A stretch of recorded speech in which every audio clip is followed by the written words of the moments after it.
Hey, Hey, hello there. can you hear me okay? I can hear you. Can you hear me? Or have I failed to press the microphone? Did you get the memo about being below the camera and sort of dominating over the camera? Still looking up your nose. Like that. I'm definitely looking up your nose now. The audience are going to hate this stuff. Like that. Yeah, yeah. I've got my computer on 4 books. How's that? Look, this way it looks like I've got hair. It does. That's an interesting. Is that a COVID hairdo that you've got there? It is, yes. Right. Okay. There was something in the memo about distracting backgrounds, wasn't there? Yes, I think it said you should have some. Oh, right. Okay. Is that to give interest to the topic of conversation? It's to make something interesting out of the whole thing, yeah.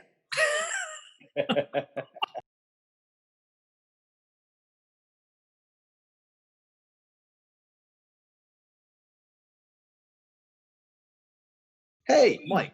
Good evening. How are you? I'm fine. How are you? I'm excellent. Thank you very much indeed. Have you had a busy day?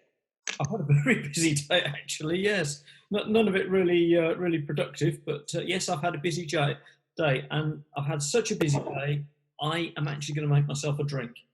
I've got a drink here laid out for me, so I'm going just having a sip of my tea. Yeah, you have a sip of your tea. That looks like a very strong tea. See, here we go. Yes, okay. I'm not sure that is actually tea, but here we go. So what I thought I'd do tonight, you're going to have a gin and tonic. I'm having a gin and Russian. Oh. What? And it's very easy. You get gin, you put it into a glass, you open this tin, and you put it in. It's made in about 3 seconds flat. Very easy. Right. Is yours as easy, Mike? Yes, my recipe is just as easy, probably less theatrical than yours. But I'm not as easy. Well, I'm hoping you can see what I've got here. Well, you need a big glass because you need lots of gin, and I will probably make 2 gins just to make sure that I make it right. So is it like Blue Peter? Is there one you made earlier? No, I haven't. No, I drank that one. Good. Well, you asked me what I've been doing all afternoon, and that's actually what I've been doing all afternoon, is practicing for tonight and the gin section. Drinking lots of gin for tonight. Yeah, because I couldn't keep it for later, could I? I had to drink it there and then. Could you next time get a bigger ice cube? Because I think it's difficult for the viewers to see that. Oh, okay. Well, maybe if I get another glass, I'll try and do that a little bit slower. Is it an ice cube or just a small meteorite you happen to find on your travels? It is. It's well. You may recall I spending a lot of time in Iceland. Yeah. And Iceland is known for its volcanoes. I should say that other supermarkets are available. Oh gosh, yes, we better say that, hadn't we? Like this one, actually. The place that does this stuff. That looks jolly good. It is. This comes from the Waitrose Essential Gin selection. And it's actually a citrus sherbet lazy gin. Oh, what's that you got there? Berry? This is Berry Brothers and Rudd. Oh, right. London Dry Gin. Right. It's just gin, Mike. Jolly good. Well, yeah. Mine's sort of just gin. And if you don't mind, I'll carry on preparing. Carry on. As I'm going to make a lemon sherbet gin, I'm going to make it with some lemon. And the first thing I always do... Now, you're a whiskey drinker, aren't you, normally, Julian? I have been known. I thought I'd join you in a gin tonight. Okay, that's an excellent idea. Excellent idea. So, you know how important it is to get that bouquet from a good wine or a good whiskey. Well, you've got to get that exactly the same with a gin by zesting it round the top. So now the first flavours and smells that we pick up will be of that zesty lemon flavour. I'm just going to put a few dribbles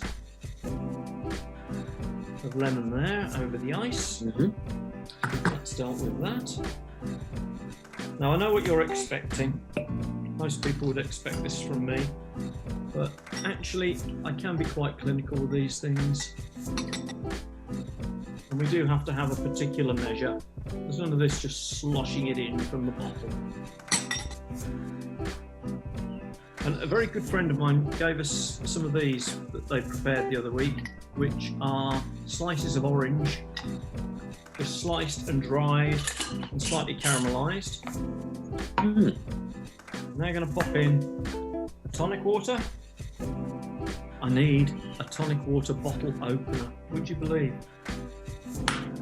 They say that I'll just have a sip instead. Yeah. You're going to like this bit. Let's bring that back so you can actually see this. This is called a twizzle stick.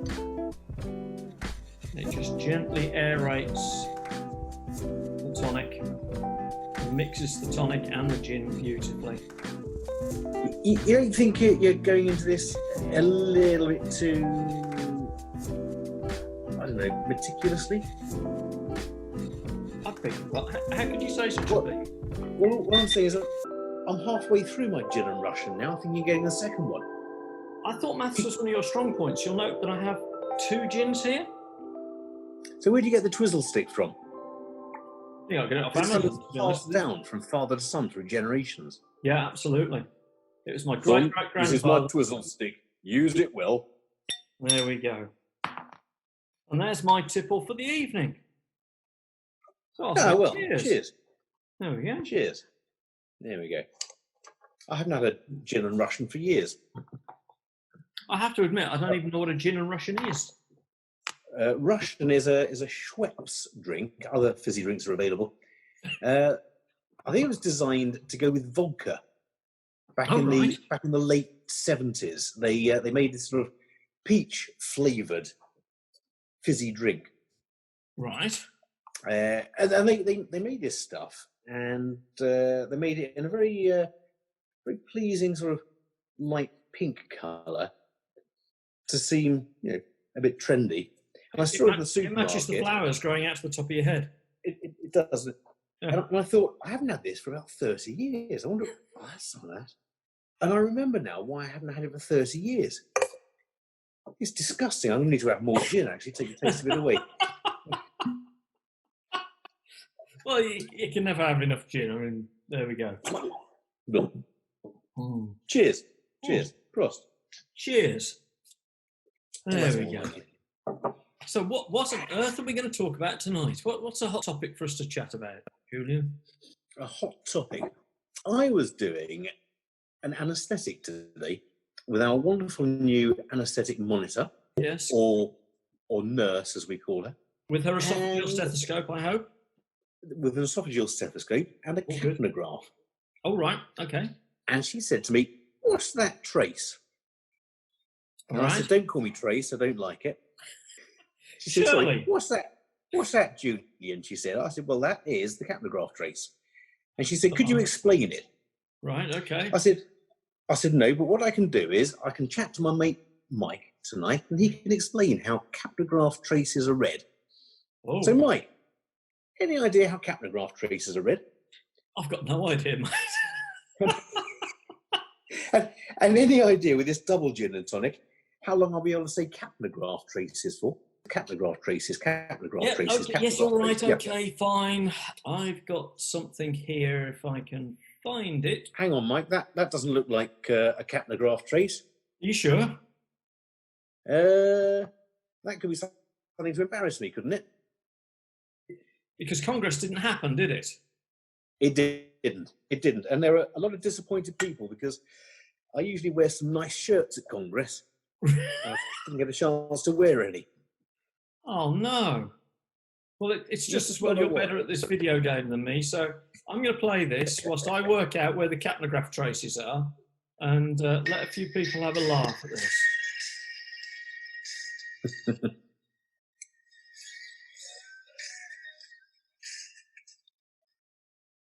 It could be you, of course. It could, but it isn't. It's not.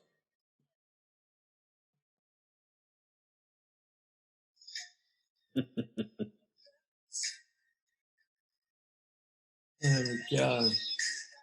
If you go over, I think it's 30 seconds, you'll have a certain Peter Gabriel on your back for copyright, breach of copyright or something like that. So I don't want that. No, fair enough. no one wants a Peter Gabriel on their back.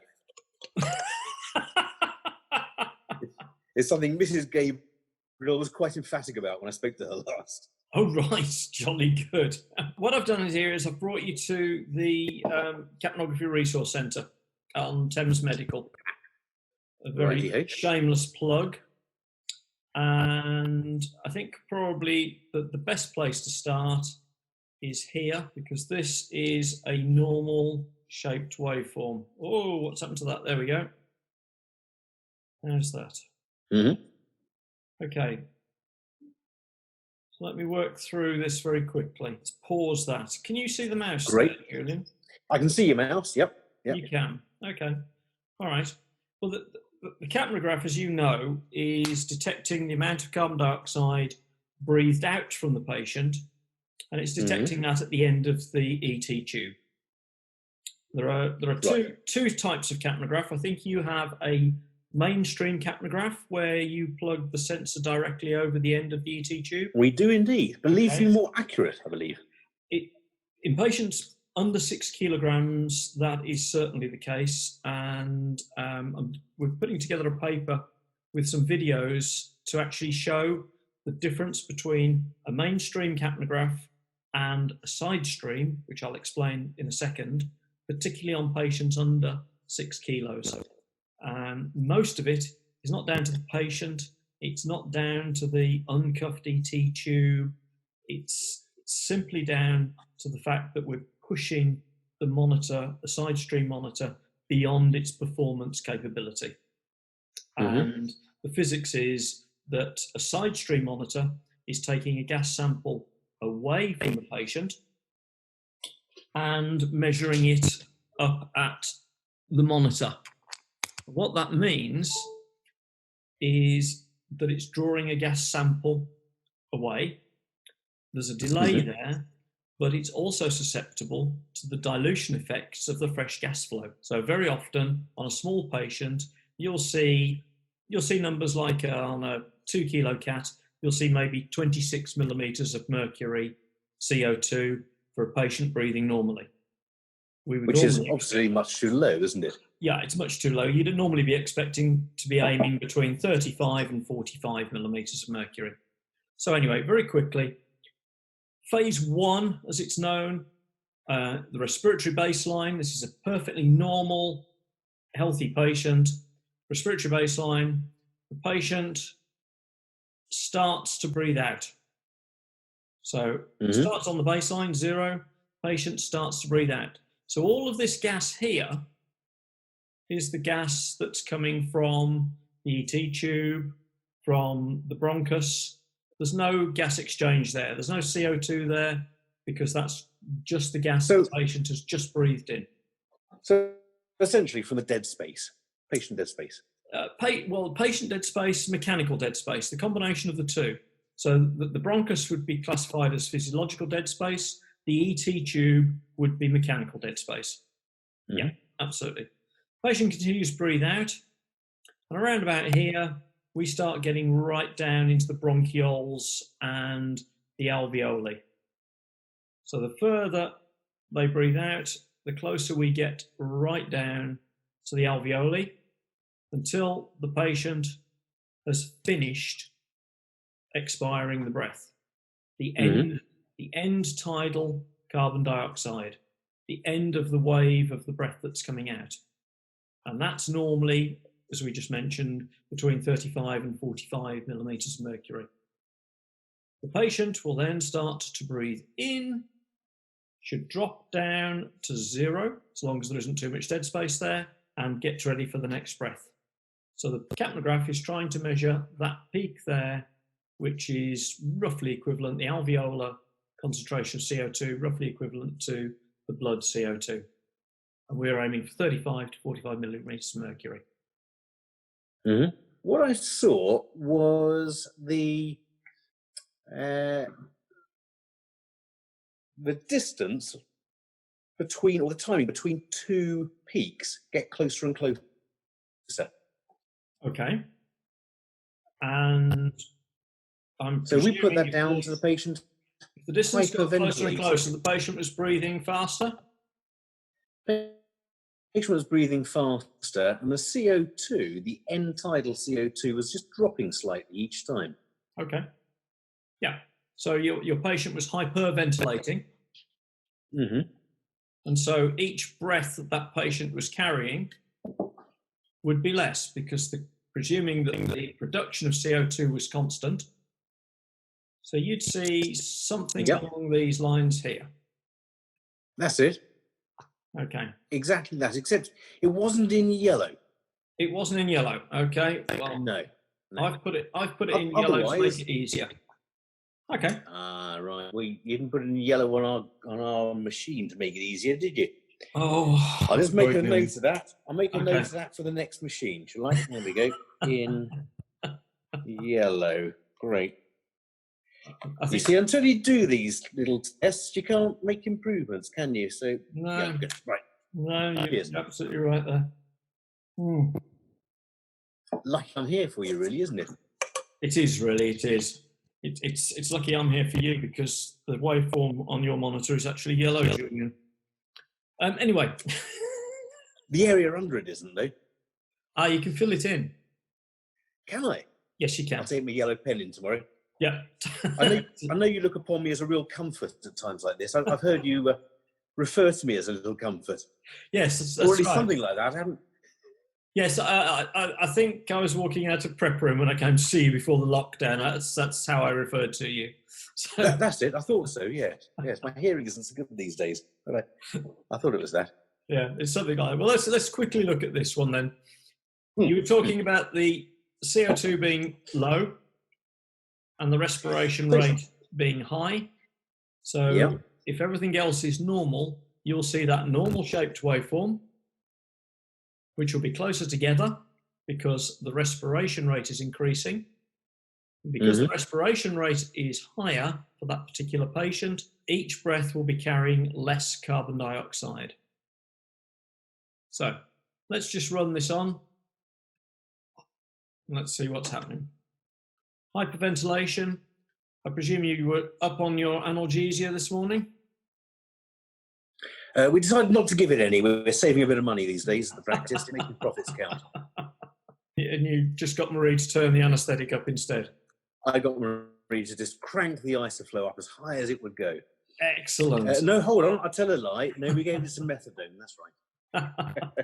We ought to be careful there, Julian, because our sarcasm might get pulled out by one of the editors by mistake, and we'll soon start receiving a mailbag full of complaints. So let's quickly run through this. Hyperventilation.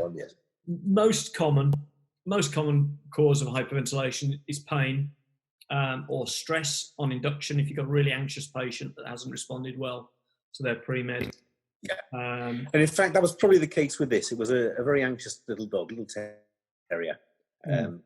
We gave it, in fact, as I said, some local anaesthetic. We gave it a little bit of midazolam as well, and that did the trick. So, I mean, so long as everything else is normal, I think the thing to watch out with this trace is very similar to a reduction in cardiac output. If you'd had an alpha-2 on board, or if there were other triggers there to reduce cardiac output, that could have a similar effect here.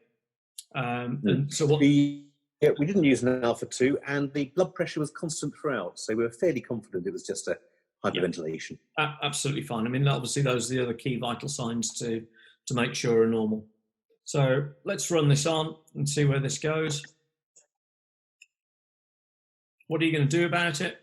Exactly as you did this morning.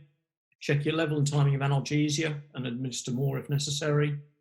Consider increasing the depth of anaesthesia. I'll only consider it because we don't want to dump the blood pressure by whacking up the isoflurane. And obviously double checking the patient's colour, vital signs, including particularly peripheral pulses and blood pressure. So now, what would I have seen if instead of hyperventilating, it was hypoventilating? hypoventilating. Hypoventilating. Okay, what you see with that is the opposite. And for anybody looking in here, this resource is freely available on Thames Medical. There are about 20 different waveforms here, and this is the last one I'm showing you tonight. Okay. Oh, there we go. Gosh, that's a very high graph, isn't it?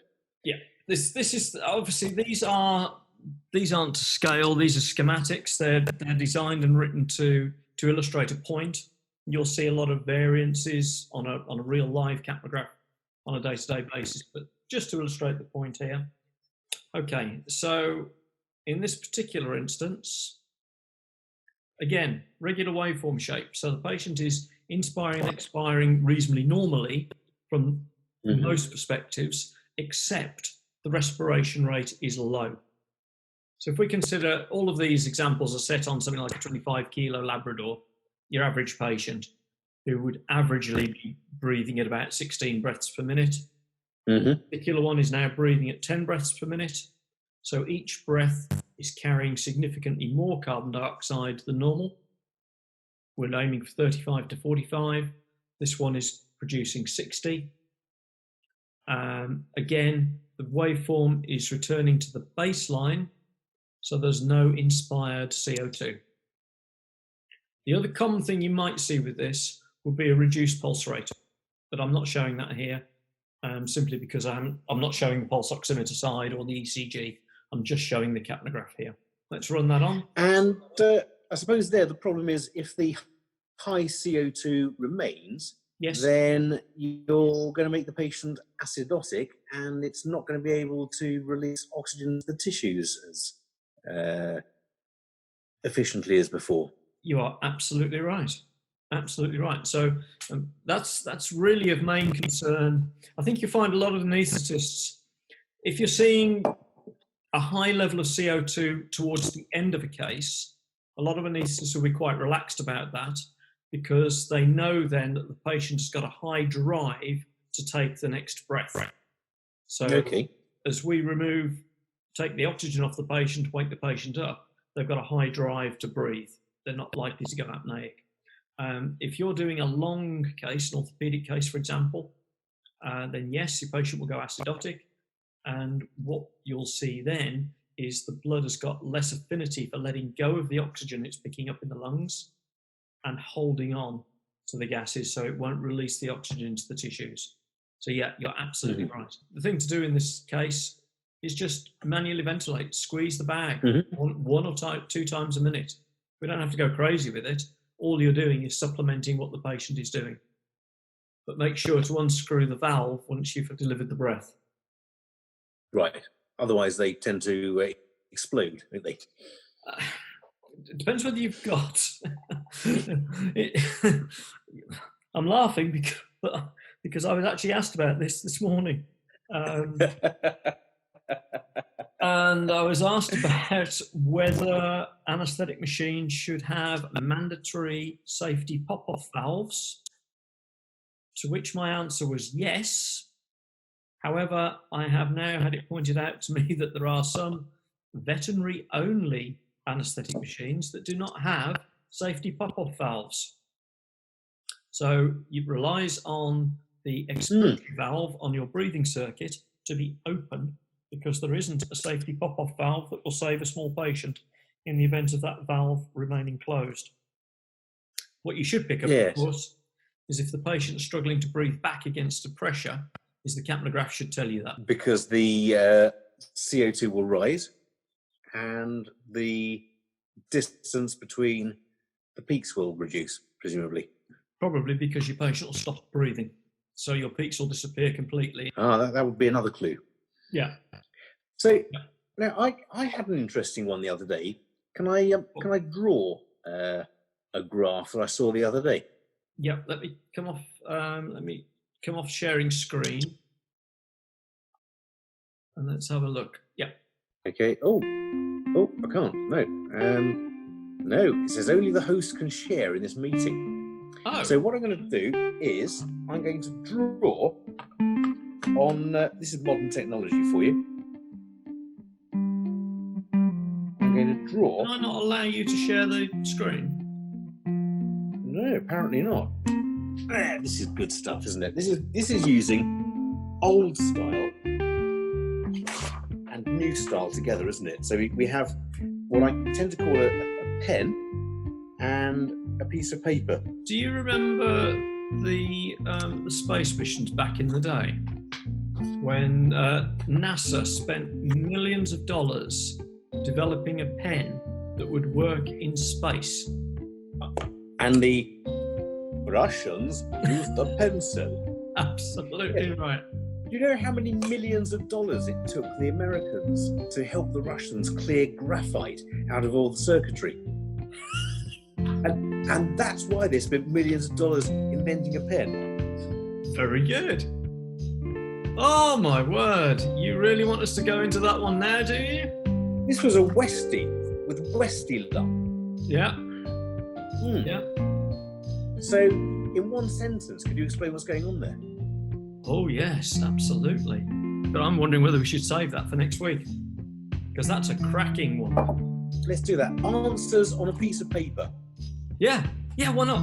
Answer on a piece of paper. This is an interesting waveform because this is one that we also see in human anaesthesia in particular circumstances, but we also see it very much in veterinary anaesthesia. So yeah, answers on a piece of paper, or ping us an email or a message on Facebook or whatever, and we'll pick up. I have got that in the Capnography Resource Centre. What a cracking There we go. Absolutely. Love it. Great.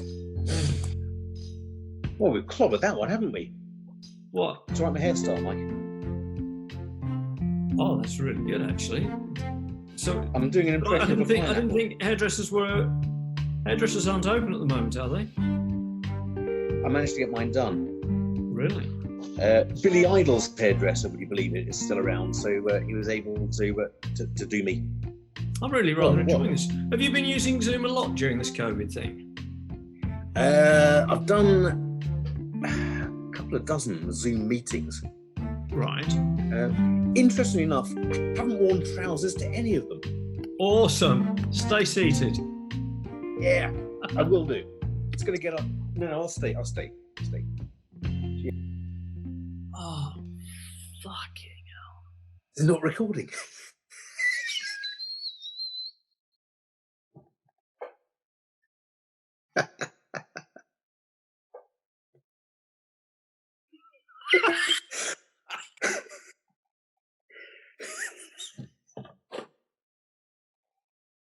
Oh, fuck. Bugger. I was convinced it was bloody recording.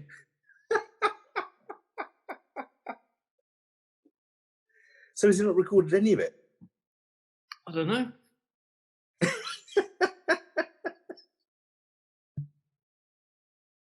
Part one was quite serious. Then we had a big time out. And part two, where we got silly with each other, we lost all of that. That was, you settle down, little dog. Otherwise you're going to go outside. What, you want to come on the TV, do you? No, you don't. Go away. There we go. Right, so continuity error. I've replaced that, so that's... well done. There we go. Oh. Bit of bird's orange again. Yeah, might put some gin in that. So what was that patient you said you saw? A thirsty ferret? Thirsty ferret. No, I saw a very urgent case today, actually, Mike. I saw an emergency nail clip. Right, I've heard of these. An emergency nail clip. So there's me. I'm ready for my emergency nail clip. Oh right, excellent. It's not over the top at all. This dog could have spat coronavirus at me at any stage. Well, if not the dog, then the owner potentially. I didn't see the owner. The dog walked by itself. The owner trained it to walk in for a nail clip from 3 miles away. Excellent. During lockdown. Brilliant. So hang on, go back to that. I noticed that you're probably extending these owner-free consults from sort of 10 minutes to how long? That took 45 minutes. Right. Good. Okay. It was quite a complicated nail clip. About 3 of them were slightly over long. Oh. So I had to find which 3. Right. And then trim them down. Right. And then humorously enough, apply some stick pencil to the one I cut too short. Excellent. And so you time this consultation using the watch on your left wrist. That's right. Yes, this watch here Yes. that I managed to get on outside the PPE. Yes. Yes. That's how I knew it was exactly 45 minutes. Right. Excellent. Wrongly. Right. So this presumably is like one of those Rolex diving watches, is it? It weights my arm down, so I don't keep on putting my arm up and wiping my nose through the visor. Right. Okay. It's all there, and you can tell. Look, isn't this great? So the face shield actually has face shield written on it, so you know exactly what it's for. Excellent. I only noticed that today. It's quite useful, isn't it? Because you can be there thinking, now where's my face shield? Yeah. Oh, for heaven's sake! There's this bit of clear plastic with a headband on it, but I've no idea whether that. Oh yes. Oh, it says it. Face shield. Oh, good. Oh, there we go. Right thing. Really Excellent. good. So, how are your clients reacting to this corona thing? We've got some great clients. They've really got into the hang of social isolation. Right. They until they see you. This is the problem. They stay a good, I'd say 3 or 4 meters away from me in the car park. Right. And they have their cat basket about 4 feet or 5 feet in front of them. Right. I look at them and they move back another couple of feet so I can then reach down and get the cat basket. And as soon as I pick it up, they run towards me, jabber at me, grab me by the arm and say, "You must help me. His nails are terribly overgrown, Dr. Hoad." Mind you, Mrs. Jones has it just right. Mrs. Jones, I thought was a lovely lady, and she'd actually got a face mask. Oh, right. I went out to the car park and she was there. I went and got the dog from her, and as soon as I got the dog from her, she said, "Now I'm really worried about him actually." And I said, "Mask? Oh yes."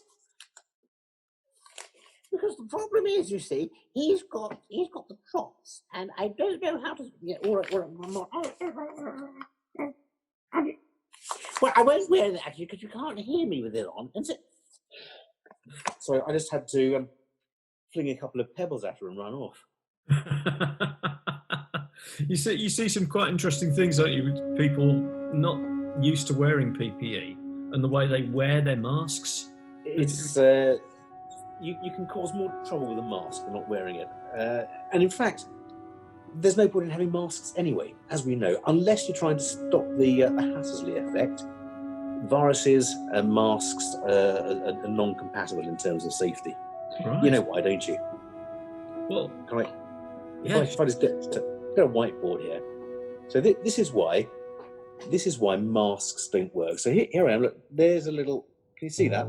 It's a little coronavirus there. Oh yeah. I've got your little coronavirus tucked away in the bottom left-hand corner. That's the one. There we go. There's a little coronavirus. Not very good at drawing coronavirus. And there is the mesh of the mask. Right. Now you notice how the virus is what we scientists call very, very small. Yes. And the weave of the mask is what we would tend to call relatively very, very large. Yes. What can happen is every now and then the virus will bounce off one of the little threads of cotton. Right.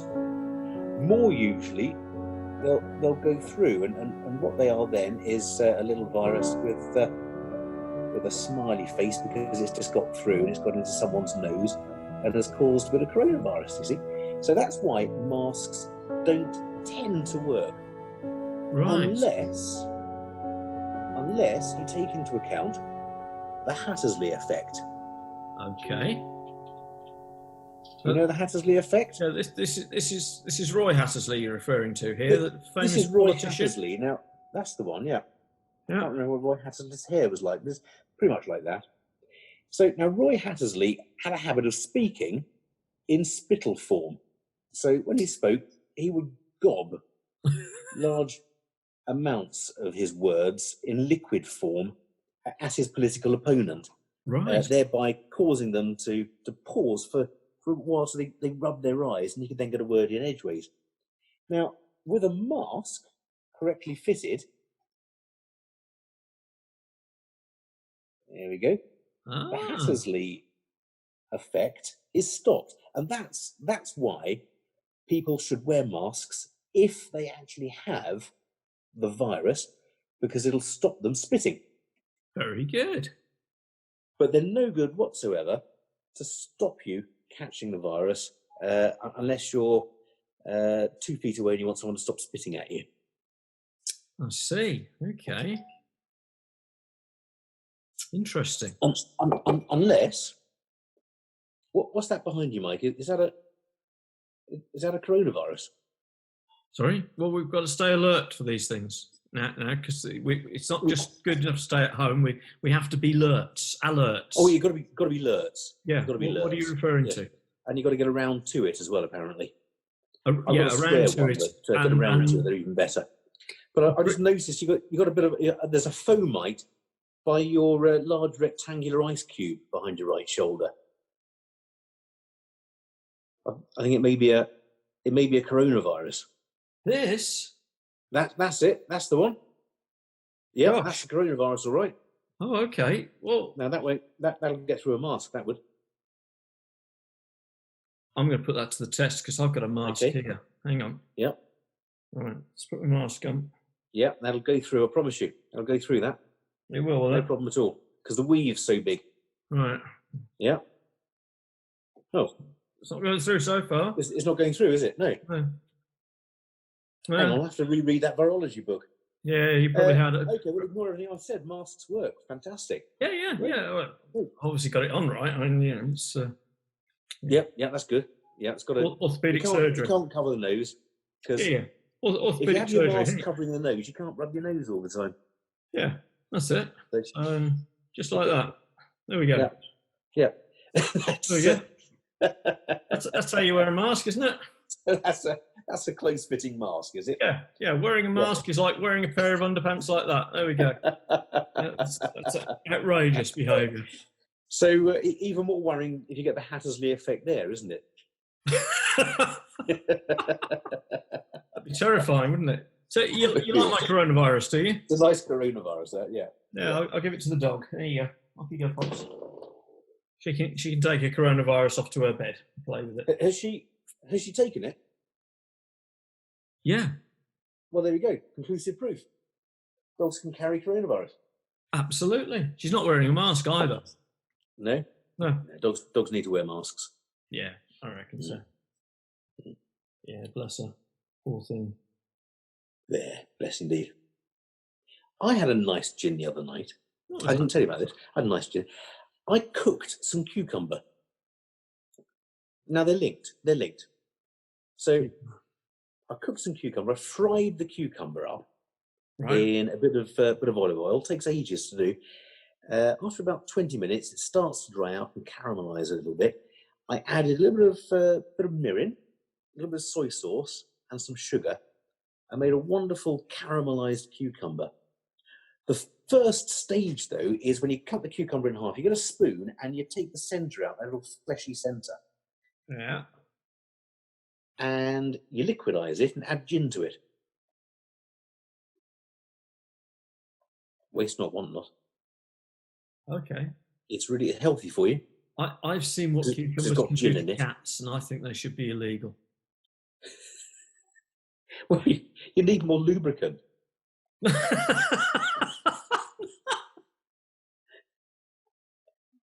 So, did I misinterpret that? I'm terribly sorry, Mike.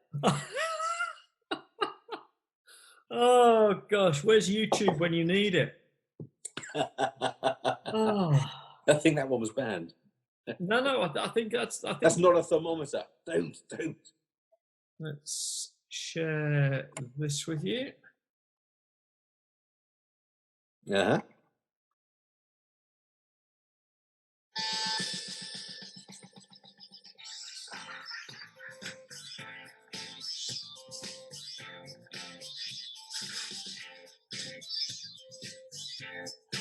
It's not even a real cucumber. I take it you've not seen that before. I haven't seen that. I don't know whether to be amused or shocked that they're terrified of these poor cats. But do they think they're snakes or something? I have no idea. No idea. That's one of the theories, I think. But yeah, so maybe they don't know the gin trick. Well, that's why I don't have cucumbers in my house. Very wise. Oh, I sort of wonder where we're going to take this series and whether we should. People are surely not going to tune in to listen to two old farts, baldy old farts, talking about nonsense. I wonder whether we should have some guests along. Well, Radio 2's still going strong, isn't it? You're right. You're right. Radio 2. Yes. Yeah. But no, you're right. Guests. Now, guests is a good idea, isn't it? But we could have a Scottish guest on, couldn't we, and compare Good point. what's happening in Scotland and what's happening in England and things like that. Well, nothing's happening in Scotland. They're not allowed out, are they? Nothing at all. Well, no, because they're doing stay at home, aren't they? Yeah. Yeah. They haven't Until got the drink's finished, then they'll go out. Yeah, but they haven't got lurts. No, we need lurts. We need More of lurts, and we need. Yeah, absolutely. No. Okay, we'll have to think about that and see if we can get a guest to join us on our show, delivering CPD to the veterinary profession. We are delivering CPD, aren't we? Now, have you confirmed that we are delivering CPD? Does this class as CPD?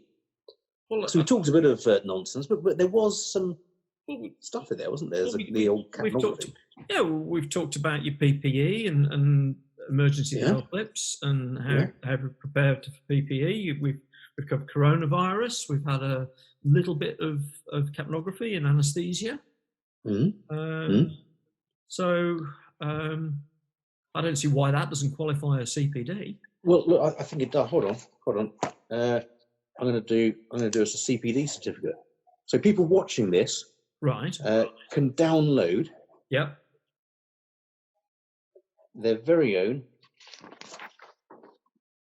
CPD certificate. There we go. Certificate. Yeah, absolutely brilliant. Okay. Great. And that's what you need for CPD now, isn't it? No, it's not. You attend the lecture or you hear your CPD. You may have a quiz or something like that, but isn't in today's newfangled world, don't you have to do pause for reflection? You do, yes. You're absolutely right, Mike. Yeah. Okay. Right. Let's do reflection then. Let's do that. Okay. Yeah.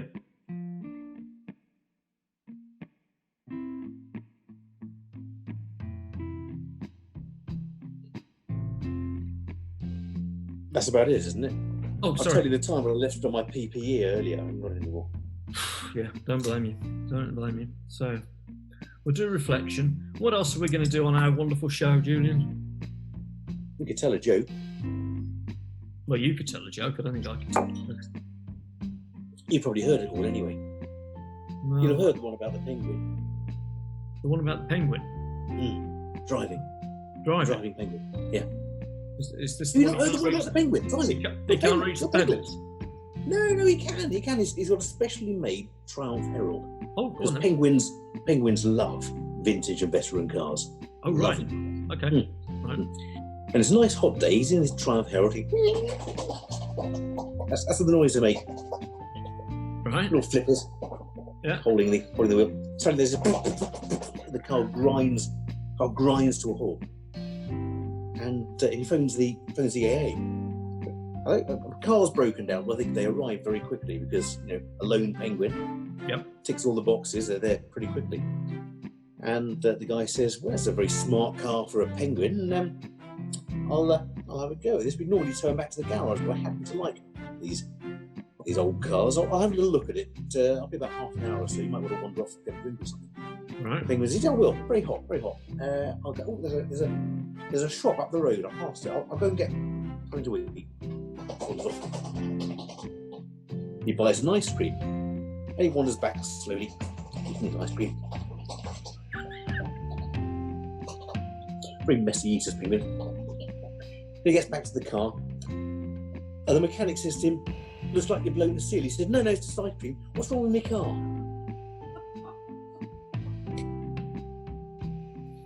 I think on that note, Julian, Should we sign off? let's just sign off, and may your dog go with you. May your dog go with you, Mike. You take care, Julian. Take care. And you might be alert, or be several. Be alert. And cut.